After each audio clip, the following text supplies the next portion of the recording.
حمد و صلات کے بعد محترم سامعین گرامی، ایک مسلمان کو، ایک مومن کو جن چیزوں کی خواہش رکھنی چاہیے ان میں سے ایک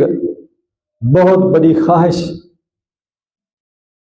جو ہر مسلمان کے دل میں ہونی چاہیے وہ ہے اللہ تبارک و تعالی جو ہمارا خالق ہے، مالک ہے، رازق ہے، اس کائنات کو چلانے والا ہے، اس کائنات کا بادشاہ ہے، پوری دنیا پر اس کا حکم چلتا ہے۔ اس اللہ تبارک و تعالیٰ کی ملاقات، اس اللہ تبارک و تعالیٰ کی زیارت، اس اللہ تبارک و تعالیٰ کا دیدار، یہ ایک مسلمان کے دل میں ہونا چاہیے۔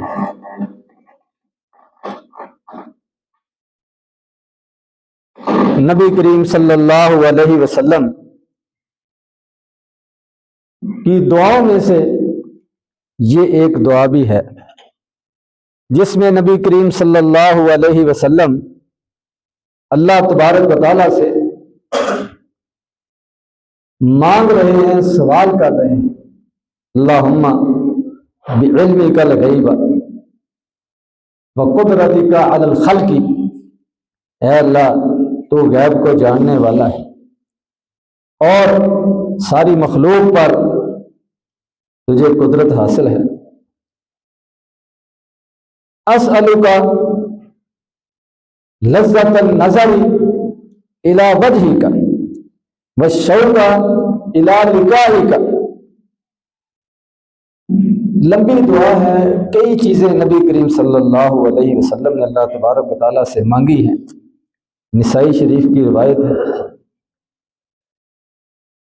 ان میں سے ایک یہ سوال کیا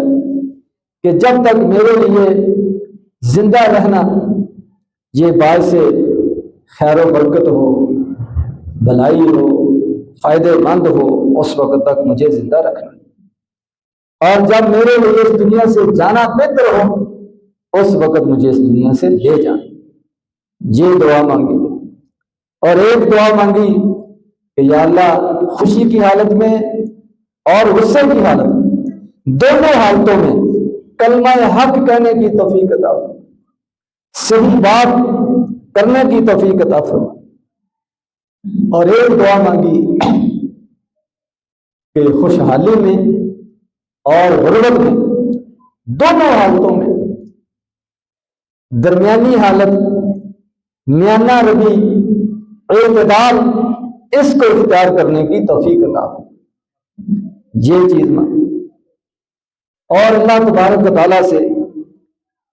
ایسی نعمتوں کا سوال کیا جو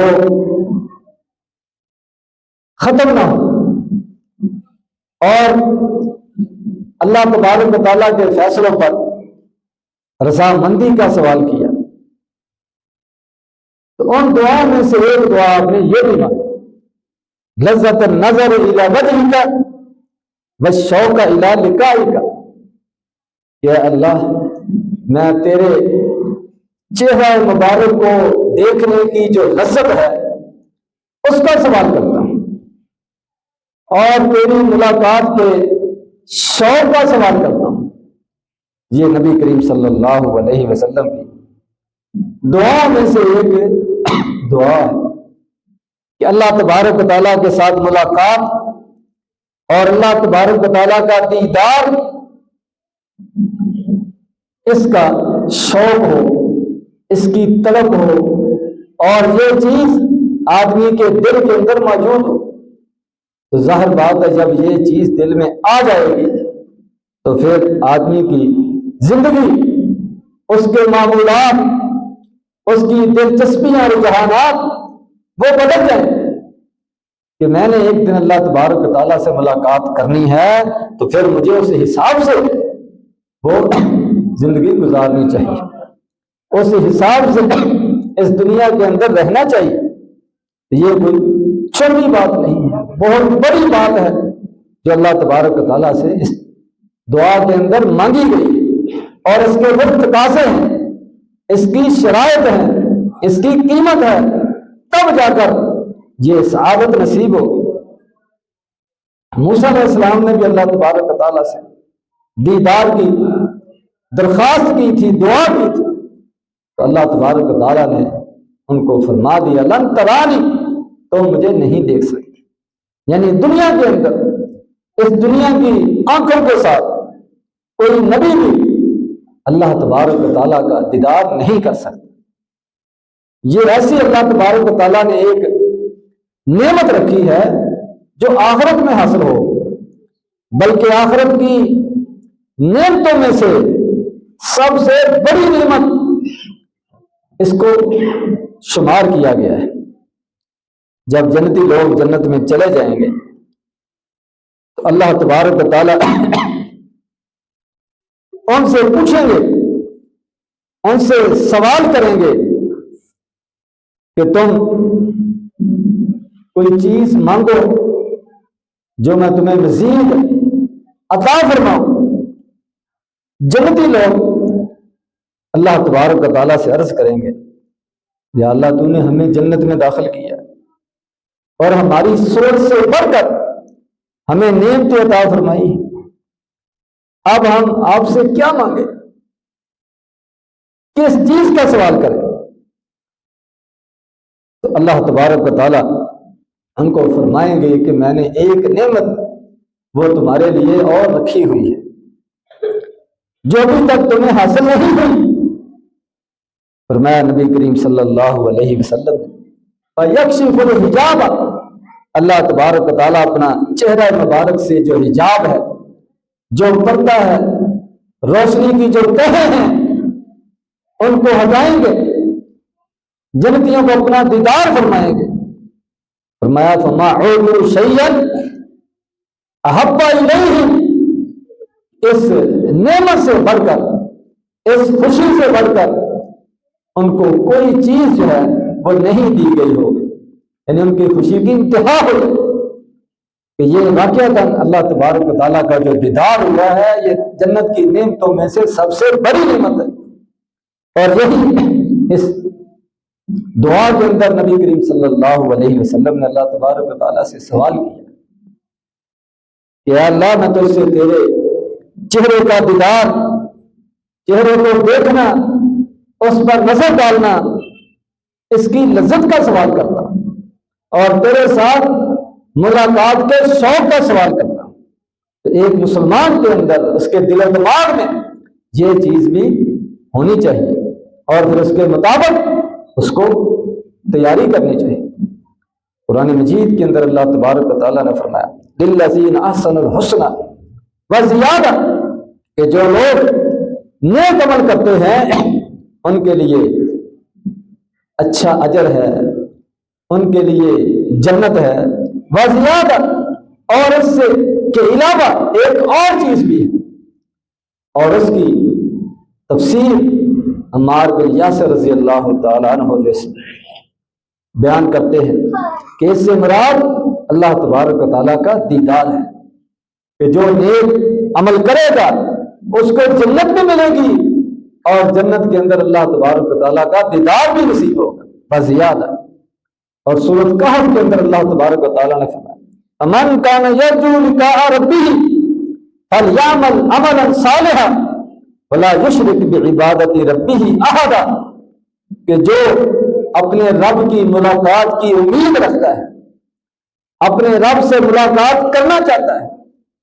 اپنے رب کا دیدار کرنا چاہتا ہے، وہ نیک عمل کرے اور اپنے رب کی عبادت میں کسی کو شریک نہ کرے۔ تو اس آیت میں بھی اللہ تبارک و تعالیٰ کی ملاقات، اللہ تبارک و تعالیٰ کا دیدار، اس کا ذکر کیا گیا ہے، اور اس کے ساتھ ساتھ اس کے جو تقاضے ہیں ان کا بھی ساتھ ذکر کر دیا گیا کہ صرف خواہش کرنے سے، تمنا کرنے سے یہ چیز حاصل نہیں ہوگی۔ اگر سچے ہو اس طرف میں، اس خواہش میں،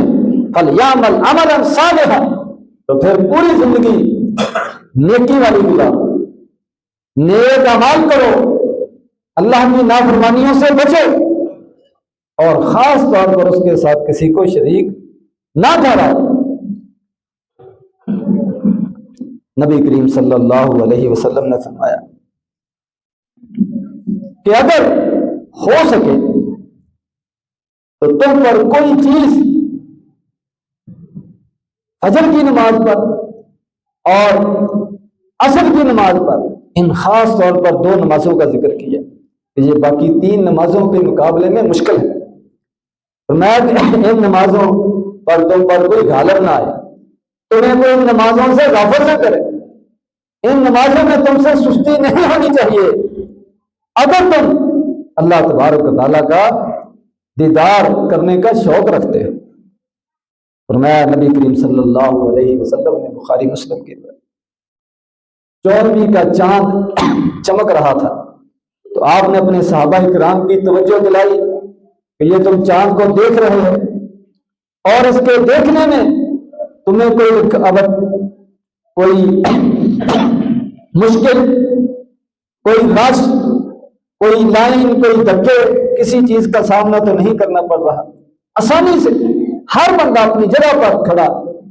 14ویں کے چاند کی چمک کو، اس کی روشنی کو، اس کی خوبصورتی کو دیکھ سکتا ہے۔ تو یہ آپ نے مثال دے کر فرمایا کہ ان قریب تم اللہ تبارک و تعالیٰ کو بھی اسی طرح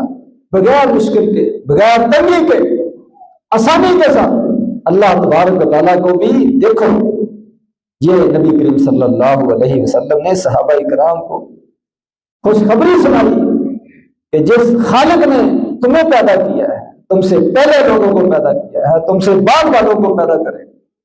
اور سارا نظام کائنات کا اس نے اس کے حکم سے چل رہا ہے، اس خالق مالک سے تمہاری ملاقات ہوگی اور تمہیں اس کا دیدار نصیب ہوگا، اور اس میں کوئی مشکل، کوئی تنگی، کوئی رکاوٹ نہیں ہوگی دیکھنے میں، جیسے کہ چاند کے دیکھنے میں کوئی رکاوٹ، مشکل نہیں ہوتی۔ اس لیے فرمایا من احب لقاء اللہ احب اللہ لقاءہ، کہ جو اللہ تبارک و تعالیٰ کی ملاقات، اللہ تبارک و تعالیٰ کے دیدار اس کا شوق رکھتا ہے، اللہ تبارک و تعالیٰ بھی اس کی ملاقات کو پسند کرتے ہیں، اور جو اللہ تبارک و تعالیٰ کی ملاقات اور اس کے دیدار کو ناپسند کرتا ہے، اس سے ڈرتا ہے، اللہ تبارک و تعالیٰ بھی اس کی ملاقات کو پسند نہیں کرتے۔ آپ نے اس کی وضاحت فرمائی کہ جب کوئی انسان فوت ہونے لگتا ہے تو اگر اس کی زندگی اچھی گزری ہو، نیکی والی گزری ہو، تو پھر اس کو اپنا اچھا انجام نظر آتا ہے، جنت کی نعمتیں نظر آتی ہیں، خوشبوئیں اس کو محسوس ہوتی ہیں، رحمت والے نورانی فرشتے اس کو نظر آتے ہیں، تو پھر وہ اس کو پتہ چلتا ہے کہ یہ میرا آخری وقت ہے، تو وہ اس کے دل کے اندر شوق پیدا ہوتا ہے کہ اب میرے رب سے میری ملاقات ہو،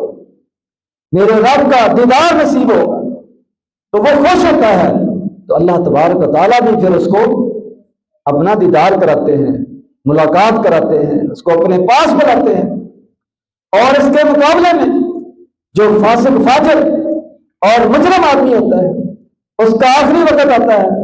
اس کو ڈراؤنے فرشتے نظر آتے ہیں، جہنم اس کی تپش محسوس ہوتی ہے، اس کا دھواں محسوس ہوتا ہے، برا انجام نظر آتا ہے، تو پھر وہ بچنے کی کوشش کرتا ہے، ڈرتا ہے، کوئی بھاگنے کی راہ تلاش کرتا ہے، اور اللہ تبارک و تعالیٰ کے سامنے جانے کو اس کا دل نہیں کرتا۔ تو پھر ایسے آدمی کے بارے میں اللہ تبارک و تعالیٰ بھی یہ اعلان کرتے ہیں کہ میں اس سے ناراض ہوں، میں اس کی ملاقات کو پسند نہیں کرتا، اس کو جہنمی لوگوں کے اندر لے جاؤ۔ اسی طرح نبی کریم صلی اللہ علیہ وسلم نے فرمایا ما منکم من احد الا سیکلمہ ربہ، تم میں سے ہر ایک کے ساتھ اس کا رب اللہ تبارک و تعالیٰ کلام کرے گا، گفتگو ہوگی، سوال جواب ہوں گے۔ لیسا بینہ و بینہ ترجمان ولا حجاب یحجبہ، کہ اس کے اور اس کے رب کے درمیان کوئی ترجمانی کرنے والا نہیں ہوگا، کوئی ترجمہ کرنے والا نہیں ہوگا، اور نہ ہی کوئی حجاب ہوگا، نہ ہی کوئی پردہ ہوگا۔ ڈائریکٹ ہر ایک سے اللہ تبارک و تعالیٰ کی کلام ہوگی، ملاقات ہوگی، اور جو مومن ہوگا، مسلمان ہوگا، اس کے ساتھ اللہ تبارک و تعالیٰ رحمت کے انداز میں، نرمی کے انداز میں، خوشی کے انداز میں گفتگو کریں گے، ملاقات ہوگی۔ اور جو مجرم ہوگا اس کے ساتھ غصے کے ساتھ، ڈانٹ ڈپٹ کے ساتھ، ناراضگی کے ساتھ گفتگو ہوگی اور ملاقات ہوگی۔ اور نبی کریم صلی اللہ علیہ وسلم نے فرمایا مسلم شریف کی ثلاثۃ لا یکلمہم اللہ یوم القیامۃ ولا یزکیہم ولا یطہرہم ولہم عذاب علیم، کہ تین قسم کے بد نصیب ایسے لوگ ہیں جن سے اللہ تبارک و تعالیٰ کلام کرنا پسند نہیں کریں گے، ناراض ہوں گے، ان سے غصے ہوں گے، اور نہ ان کا تزکیہ کریں گے، نہ ان کو پاک صاف کریں گے، بلکہ ان کے لیے دردناک عذاب ہوگا۔ آپ نے پھر ان تین بندوں کا ذکر کیا، فرمایا المسبل ازارہ، ایک وہ جو دنیا کے اندر تکبر اس کو اختیار کرتا تھا، جو تکبر آدمی تھا، اور اس کا کپڑا تکبر کی وجہ سے اس کے ٹخنوں سے نیچے جاتا تھا، اس کی چال، اس کی گفتگو، اس کے رویے، سب سے اس کا تکبر جو ہے یہ اس کی جھلک نظر آتی تھی۔ ایسے آدمی سے اللہ تبارک و تعالیٰ کلام کرنا پسند نہیں کریں، اس سے غصے ہوں گے۔ المنان، اور دوسرا بندہ جو کسی پر احسان کر کے، کسی کے ساتھ نیکی کر کے پھر اس کو جتلائے، اس کو تکلیف دے، اس کو تانا دے، ایسے آدمی سے بھی اللہ تبارک و تعالیٰ ناراض ہوں گے قیامت والے دن۔ اور تیسرا بندہ والمنفق صلعته بالحلف الكاذب، جو چیز اس کی کوئی بیچ رہا ہے بک نہیں رہی تو وہ جھوٹی قسم کھا کر، دوسروں کو اعتماد میں لے کر دھوکے کے ساتھ وہ اپنی چیز کو بیچتا ہے، فراڈ کرتا ہے، تو ایسے آدمی سے بھی اللہ تبارک و تعالیٰ وہ ناراض ہوں گے، اس سے کلام کرنا پسند نہیں کریں گے۔ اور ایک مسلم شریف کی دوسری روایت کے اندر ملک کذاب کا لفظ بھی ذکر کیا گیا، یعنی بادشاہ ہوگا، وہ اپنی رعایا سے، اپنی عوام سے وہ جھوٹ بولتا ہے، حالانکہ اس کو کسی کا ڈر نہیں ہے، کوئی اس کو پوچھنے والا نہیں ہے، پھر وہ جھوٹ سے کام لیتا ہے۔ تو ایسے خائن اور اپنی عوام سے دھوکہ کرنے والے بادشاہ، اس کے بارے میں بھی نبی کریم صلی اللہ علیہ وسلم نے فرمایا کہ اللہ تبارک و تعالیٰ کلام کرنا پسند نہیں کریں گے، اس کو پاک صاف نہیں کریں گے، اس کے لیے دردناک عذاب ہوگا۔ تو جب کلام نہیں ہوگی تو پھر دیدار، زیارت یہ کیسے ہو سکتی ہے؟ تو اللہ تبارک و تعالیٰ کے دیدار سے محروم ہو، ان خامیوں سے، ان برائیوں سے، ان گناہوں سے، بلکہ ہر قسم کے گناہ سے وہ ہمیں اپنے آپ کو دور رکھنا چاہیے، بچانا چاہیے، اور عمل صالح، نیک اعمال، ان کو اپنی عادت بنانا چاہیے، اور قرآن و سنت کے مطابق اپنی زندگی کے تمام معمولات کو چلانا چاہیے، تاکہ اللہ تبارک و تعالیٰ ہم سے راضی رہیں، اور قیامت والے دن اس طرح کی وہ پریشانی کا سامنا نہ کرنا پڑے، اس طرح کی ذلت نہ اٹھانی پڑے کہ ہر طرف عذاب ہی عذاب نظر آئے، ہر طرف اللہ تبارک و تعالیٰ کا غصہ ہی غصہ نظر آئے، بلکہ ایسے اللہ تبارک و تعالیٰ کے سامنے عمل پیش کرنے چاہیے اور دعا بھی کرنی چاہیے کہ اللہ تبارک و تعالیٰ اپنی رضا عطا فرمائے، اپنی نعمتوں والی جنت عطا فرمائے، اور جنت کے اندر سب سے بڑی نعمت اپنا دیدار عطا فرمائے۔ اللہ تبارک و تعالیٰ قرآن و حدیث کو سمجھنے کی، اس پر عمل کرنے کی توفیق عطا فرمائے۔ وآخر دعوانا الحمدللہ رب العالمین۔